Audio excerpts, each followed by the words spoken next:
I was so lost.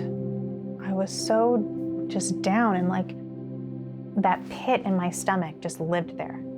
And I thought, I shouldn't be like this. I have 2 amazing kids. I have a wonderful husband. I live in a fantastic area, and yet something was missing.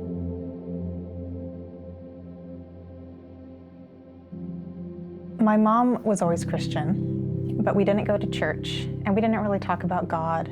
But my dad was more spiritual, so he would teach me all these different sorts of ideas like Buddhism and Plato and Socrates and kind of these ancient theories of the world.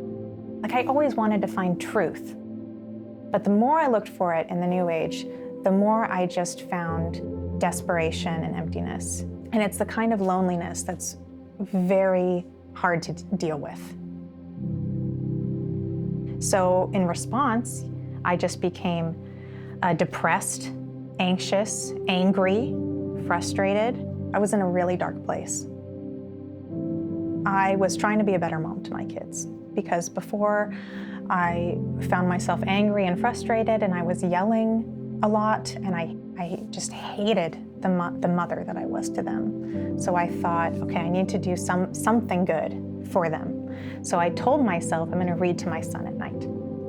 So one of the first books I started reading to him was The Lion, the Witch, and the Wardrobe. And every time the lion would appear on the page, I would get this really strange feeling. And it was like, it became so predictable. It was every time the lion spoke or appeared on the page and I would read it out loud, I would get this feeling in my chest, like a warmth, but also like a little pulse inside, like a, you know?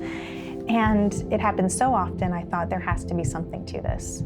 Like, this is weird. The whole idea that God could be actually this person who's invested in me and knows me and is watching me, that just shook me to my core. And I said, I need to know more about this because that makes sense to me. And at that point, I couldn't just walk into a church because I felt like an invader. Like, I should not be here. I don't know what to do, but I just want to learn more. So that's when I met with Mary at the coffee shop. I was telling her about my issues with my emotions and being angry and frustrated a lot of the time and being depressed. And she told me that we're not meant to do things on our own, that we have someone there to help us. It was after a night of anger and frustration and rage. And after not being a great mom, yelling at my kids, that I prayed with faith, believing in Jesus for the first time. I desperately needed help. And I cried myself to sleep that night. But right before I went to sleep, I remember feeling that just this peace come over me. And it was so peaceful. It's like for the first time ever, my brain stopped thinking.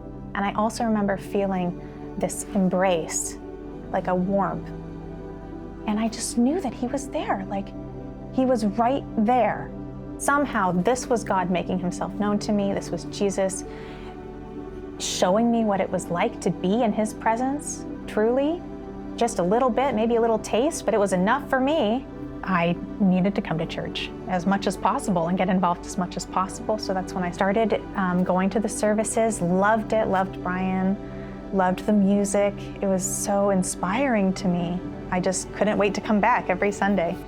And I decided to get baptized, and Brian was the one who baptized me during the baptisms and barbecues, and that was so much fun. Now I know, because the moment that I walked up to church and I was greeted with such friendly faces and everyone was really happy to see me, they didn't know who I was, but it's just something about the people here that's different. It's like a whole new identity for me. It's like a whole new life. It's like there was my old life and now there's this life, and I love it, and I'm so thankful.